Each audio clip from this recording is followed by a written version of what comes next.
प्रश्नावली 7.2 का जो तीसरा सवाल यानी कि अंतिम सवाल जो इस अध्याय का है, आपको यह बताया जाता है कि 1331 एक पूर्ण घन है। क्या बिना गुणनखंड किए आप यह अनुमान लगा सकते हैं कि इसका घनमूल क्या है। इसी प्रकार 3 संख्याएं हमको और दी गई हैं जिनके घनमूलों का हमें अनुमान निकालना है, यानी कि हमें बिना गुणनखंड किए बताना है कि इन संख्याओं का घन क्या होगा। जैसे कि हमने वर्ग और वर्गमूल में आपको बताया था कि बिना गणना के अनुमान लगा के कैसे हम वर्गमूल निकाल सकते हैं, तो वही तरीका यहाँ भी है। तो पहली जो संख्या हमको दी गई है क्या है, 1331। ठीक है, पहली संख्या ले लेते हैं 1331। तो देखो सबसे पहले क्या करते हैं, जैसे वर्गमूल में हम 2-2 के जोड़े बनाते थे, यहाँ क्या होते हैं घनमूल में 3-3 के जोड़े बनते हैं। तो इकाई से ये बन गया 331 का एक जोड़ा और दूसरा हो गया 1 का एक जोड़ा। अब हमको ये देखना है कि 331 किसके घन में आएगा, या ये कह सकते हैं कि 331 का इकाई का अंक क्या है। देखो इसका जो इकाई का अंक है वो है 1, और हमने यहाँ क्या लिखा है 1 से लेकर 10 तक की संख्याओं के घन हमने पहले से लिखे हैं, जो कि आपको याद होने चाहिए। मैंने आपको पहले भी कहा था, अगर आपको नहीं आते हैं, याद नहीं है, तो आप इनको याद कर लीजिए। ठीक है, तो देखो एक किन संख्या की 1 से लेकर 10 तक की कितनी संख्याएं ऐसी हैं जिनके घन में 1 आता है। देखो पहला तो 1 है, इसके अलावा कोई भी संख्या ऐसी नहीं है जिसके इकाई में 1 आता है। तो यानी कि 331 का जब हम घनमूल निकालेंगे तो इसके इकाई में क्या होगा, 1 होगा। तो संख्या का इकाई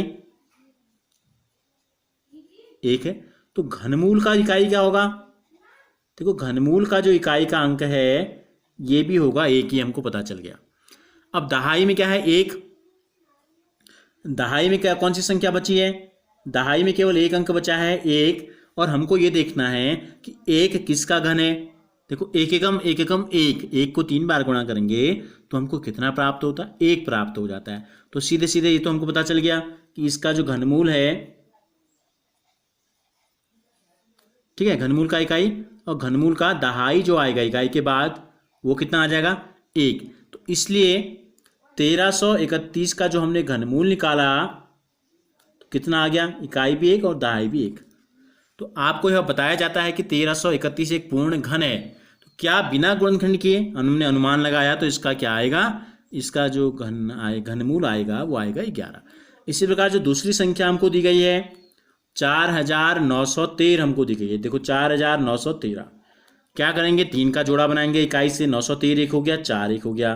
तो ये देखो कि 913 जो है इसका जो इकाई है क्या है, इसका इकाई का अंक क्या है 3 है। तो इसका जो घनमूल होगा उसके घनमूल का इकाई क्या होगा ये नोट कर लेते हैं। अब ये देखो आप जो 1 से लेकर 10 तक की संख्याओं के घन मैंने आपको लिख के दिखाए हैं, तो कितनी संख्याएं ऐसी हैं जिनके घन के इकाई में 3 आता है। देखो ये 1 8 7 4 5 6 3 केवल और केवल एक बार आया है, नीचे को भी नहीं है। तो केवल और केवल क्या है, अगर संख्या 7 होगी तब उसका घन इकाई में क्या आता है 3 आता है। तो हमको पता चल गया कि इसका जो उत्तर आएगा उसके इकाई का जो अंक है वो कितना है 7 है। अब दहाई में क्या बचा, देखो दूसरा जोड़ा क्या बचा 4, एक जोड़ा तो 913 था, अब 4 क्या है, दूसरी संख्या हमारे पास क्या बची 4। ठीक है, दूसरे नंबर दूसरा जो जोड़ा है 4 बची। अब इस 4 जो है किसके घन के बीच में आता है, फिर तालिका में देखो यहाँ 1 और 8 के बीच में, देखो 1 का घन और 2 का घन। इसको इस प्रकार से भी लिखते हैं, 4 जो है 1 की घात 3 और 2 की घात 3 के बीच में है। 1 एकम 1 एकम 1 यानी कि 1 से बड़ा है और 2 दूनी 4 दूनी 8 से छोटा है। ये हो गया 1 एकम 1 एकम 1, ये हो गया 4, ये हो गया 2 दूनी 4 दूनी 8। तो देखो 4 से 1 में जल्दी पहुंचेंगे या 8 में जल्दी पहुंचेंगे, ठीक है 1 में जल्दी पहुंचेंगे।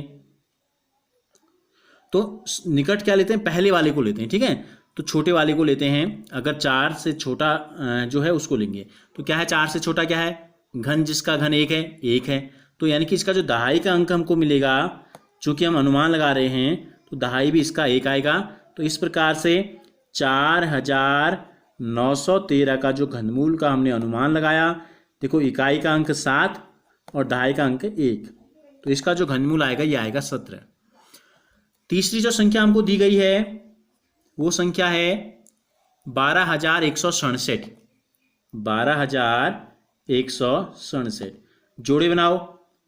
167 का इकाई क्या है? 167 का जो इकाई का अंक है यह है 7। तो यानी कि इसका जो घनमूल आएगा उसका इकाई क्या होगा? इसके घनमूल का इकाई देखो, यहाँ 7 किसके इकाई में आ रहा है? केवल और केवल 27, यानी कि 3 के घन में। तो इसका जो घनमूल का इकाई का अंक होगा ये होगा हमारा 3। अब दूसरा जोड़ा क्या बचा? बार। बार किसके बीच में है? कि घनों में आपको देखना है। देखो 8 और 27 के बीच में, यहां देखो तालिका 8 और 27 के बीच में, यानी कि 8 किसका घन था? 2 का, और 27 किसका घन है? 3 का। तो 2 दूनी 4 दूनी 8 और 3 के 9 3 27। तो बार किसके नजदीक है? 8 के है, 27 के? 8 के नजदीक है। तो 8 का घनमूल क्या है? 2 है। 8 का घनमूल क्या है? 2। तो इसका जो घनमूल आएगा, घनमूल का जो दहाई का अंक हमको प्राप्त होगा, ठीक है, क्या होगा? 2 हो जाएगा। क्या हो जाएगा? 2 हो जाएगा। क्यों हो जाएगा? क्योंकि बार जो है 8 के नजदीक है। 8 किसका घन है? 2 का घन है। तो इस प्रकार से 12,167 का जो अनुमान हमने लगाया घनमूल का, देखो दहाई 2 इकाई 3, यानी कि 23 आना चाहिए। चौथा संख्या जो हमको दी गई है यह है 32,768। जोड़े बना देंगे, इकाई से 3 और 2। देखो 8 किसके इकाई में आता है? यहां देख लो, केवल और केवल 2 के, केवल और केवल 2 का घन जो होगा वो होगा आपका 8, इकाई में 8 आएगा। तो पहले तो आप लिख लो 768 का इकाई का अंक क्या है? इकाई का जो अंक है ये है 8। तो यानी कि घनमूल जो होगा, इसका जो घनमूल होगा इकाई का वो आ जाएगा 2। ठीक है। अब संख्या क्या बची? 32।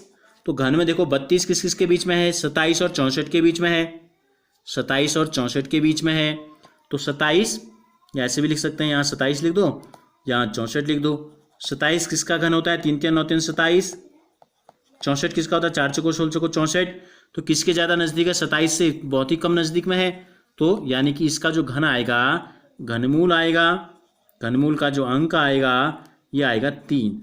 तो इस प्रकार से 32,768 का जो घनमूल हमको प्राप्त होगा अनुमान के द्वारा, इकाई का 2 और दहाई में आ जाएगा 3। तो यानी कि घनमूल आ जाएगा 32। घनमूल कितना आ जाएगा? 32। तो इस प्रकार से घनमूलों का जो है अनुमान लगाया जा सकता है।